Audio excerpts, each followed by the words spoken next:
जय अंबेडकर, जय पूले, जय बीपी मंडल, जय कर्पूरी ठाकुर। బీసీల ఆరాధ్య దైవం మహాత్మా జ్యోతిరావు పూలే గారి జయంతి సందర్భంగా ఇక్కడ విచ్చేసిన పెద్దలు, బీసీల ఆత్మబంధువైనటువంటి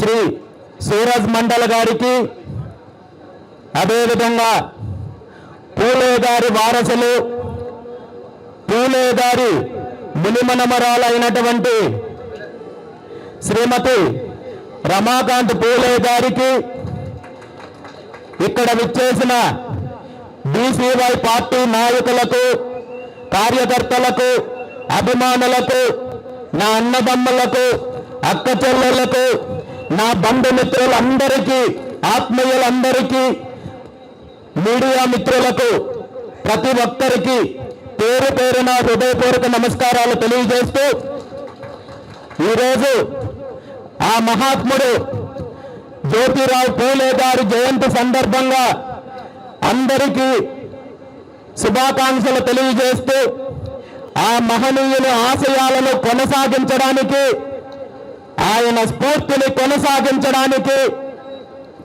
బీసీవై పార్టీ ఎప్పుడూ ముందుంటుందని చెప్పి ఈ సందర్భంగా తెలియజేస్తూ, ఆయన ఆశయాలను కొనసాగించడంలో భాగంగా ఈరోజు ఇక్కడ తలపెట్టిన బీసీ ధర్మ దీక్షకు పూనుకుంటున్నామనే విషయాన్ని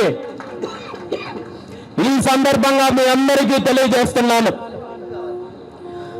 మనందరికీ తెలుసు, ఈరోజు నిర్వహించతలపెట్టిన బీసీ ధర్మ దీక్ష ఎందుకు చేస్తున్నామో, దీని యొక్క ఉద్దేశం ఏంటి, మనం ఏం డిమాండ్లు చేస్తున్నామనే విషయం మీ అందరికీ తెలుసు. బీసీలకు సంబంధించిన 5 ప్రధాన డిమాండ్లను ప్రభుత్వం ముందు ఉంచి గత ఫిబ్రవరి 22వ తేదీన బీసీ సింహగర్జన పేరుతో ఇదే ప్రాంతంలో మనము నిర్వహించిన బహిరంగ సభ ద్వారా ప్రభుత్వం ముందు 5 డిమాండ్లు ఉంచడం జరిగింది. ఈ 5 డిమాండ్లు నా వ్యక్తిగతమైనవి కాదు, మన పార్టీకి సంబంధించిన అంశాలు కాదు, లేదా రాజకీయ పరమైన అంశాలు కాదు.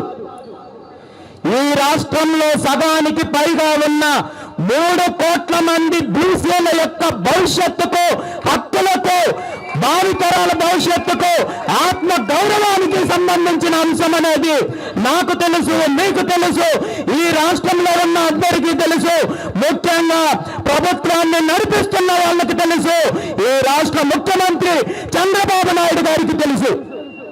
ఎందుకంటే ముఖ్యమంత్రి చంద్రబాబు నాయుడు గారు అధికారంలోకి రాకముందు బీసీలకు ఇచ్చిన హామీలలో మనం డిమాండ్ చేస్తున్న 5 డిమాండ్లలో 4 డిమాండ్లు నేను చెప్పినవి కాదు, తెలుగుదేశం పార్టీ చెప్పిన అంశాలు, ముఖ్యమంత్రి చంద్రబాబు నాయుడు గారు చెప్పిన అంశాలు. తీరా అధికారంలోకి వచ్చిన తర్వాత బీసీలకు ఇచ్చిన ఏ ఒక్క హామీ నిలబెట్టుకోకపోగా వంచే ప్రయత్నం చేస్తున్నారు, బీసీలను తప్పుదారి పట్టించే ప్రయత్నం చేస్తున్నారు, బీసీలను అనగదొక్కే ప్రయత్నం చేస్తున్నారు. ఇది ఈరోజు చంద్రబాబు నాయుడు కొత్తగా నేర్చుకున్న విద్య కాదు. తన రాజకీయ జీవితం మొదలైనప్పటి నుండి గత 44 సంవత్సరాల నుండి చంద్రబాబు నాయుడు గారు కావచ్చు, ఆ తర్వాత అధికారంలోకి వచ్చిన పార్టీలు కావచ్చు, ఈరోజు ప్రతిపక్ష హోదా కోసం కొట్లాడుతున్న వైఎస్ జగన్మోహన్ రెడ్డి గారు కావచ్చు, వీళ్ళందరూ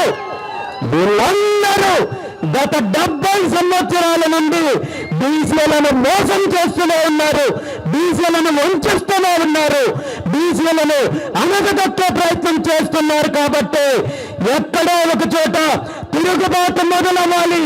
బీసీల జీవితాల్లో వెలుగులు రావాలంటే ఈ దోపిడీ శక్తుల మీద పోరాటం చేయాలి, యుద్ధం చేయాలి కాబట్టి ఈరోజు బీసీ ధర్మ దీక్ష పేరుతో ఈ రాష్ట్రంలో ఉన్న 3 కోట్ల మందికి పైగా ఉన్న బీసీ జనాభా యొక్క న్యాయపరమైన డిమాండ్లను తీర్చే వరకు ప్రభుత్వం పూర్తి స్థాయిలో అమలు చేసే వరకు ఈ దీక్షను విరమించబోనని చెప్పి ఈ సందర్భంగా తెలియజేస్తున్నాము. ఈ దీక్ష యొక్క ప్రధాన డిమాండ్లు మీ అందరికీ తెలుసు. ఇందులో ప్రధానమైన డిమాండ్లలో మొట్టమొదటిది బీసీలకు రక్షణ చట్టం కల్పిస్తామని ప్రభుత్వం ఇచ్చిన హామీని నెరవేర్చమని మనం అడుగుతుంటే తప్పుడు ప్రకటనలు ఇస్తున్నారు, తప్పుడు ప్రలోభాలకు గురి చేసే ప్రయత్నం చేస్తున్నారు తప్ప ప్రభుత్వం ఎక్కడ చిత్తశుద్ధితో దీని మీద నిర్ణయం తీసుకోకుండా మధ్యపెట్టి తప్పుదారి పట్టించే ప్రయత్నాలు చేస్తున్నారు. అదేవిధంగా రాజధాని ప్రాంతంలో అమరావతి రాజధానిలో బీసీలకు కనీసం 1000 ఎకరాలు కేటాయించాలని చెప్పి డిమాండ్ చేస్తుంటే దీని మీద కనీసం నోరు మెదపడం లేదు. ఎందుకు చెప్తున్నానంటే గతంలో హైదరాబాద్ రాజధానిలో 1000 ఎకరాలు ఈ పార్టీలకు ఈ నాయకులకు కావలసిన వాళ్ళకి వీళ్ళ సామాజిక వర్గానికి చెందిన వాళ్ళకి 50 రూపాయల లెక్కన 100 రూపాయల లెక్కన 99 రూపాయల లెక్కన 99 పైసల లెక్కన 1000 ఎకరాలు కట్టబెడితే ఈరోజు హైదరాబాద్ లో బీసీల వాటా ఏమి అంటే పూర్తిగా శూన్యమని చెప్పాలి. అలాంటి పరిస్థితి ఆంధ్రప్రదేశ్ నూతన రాజధాని అమరావతిలో బీసీలకు ఆ దుస్థితి రాకూడదు కాబట్టి ఈరోజు కనీసం 1000 ఎకరాలు కేటాయించమని చెప్పి డిమాండ్ చేస్తున్నాము. ఇది 100% న్యాయపరమైన డిమాండ్ తప్ప ఇందులో ఎటువంటి గొంతమ్మ కోరికలు కాదు. ఇది నా సొంత అవసరాలకు, మన పార్టీ అవసరాలకు, రాజకీయాలకు మనం కోరడం లేదు. భవిష్యత్తు తరాల కోసం, మన బిడ్డల కోసం, బీసీల యొక్క పెట్టుబడిదారుల కోసం, వ్యాపారస్తుల కోసం, ఉద్యోగస్తుల కోసం, అన్ని వర్గాల కోసము భవిష్యత్తు అవసరాల కోసం మీరు మీ వర్గాలకు ఏ ప్రాతిపదికనైతే భూములు కేటాయిస్తున్నారో అదే ప్రాతిపదికన బీసీలకు కనీసం 1000 ఎకరాలు కేటాయించాలని చెప్పి డిమాండ్ చేస్తున్నాము. ఖచ్చితంగా ప్రభుత్వం ఈ డిమాండ్ నెరవేర్చాల్సిన బాధ్యత ప్రభుత్వానికి ఉందని చెప్పి తెలియజేస్తున్నాను. అదేవిధంగా బీసీల పునగణన చేపడతామని, బీసీలకు రిజర్వేషన్లు 44% పెంచుతామని ఈ రోజు కాదు, తెలుగుదేశం ఆవిర్భవించిన 1983 నుండి, ఆ తర్వాత కాంగ్రెస్ పార్టీ, ఆ తర్వాత వైఎస్ఆర్ కాంగ్రెస్ పార్టీ, ఇప్పుడున్న చంద్రబాబు నాయుడు గారు అనేక రకాలుగా హామీలు ఇచ్చి విస్మరిస్తున్నారు. కాబట్టి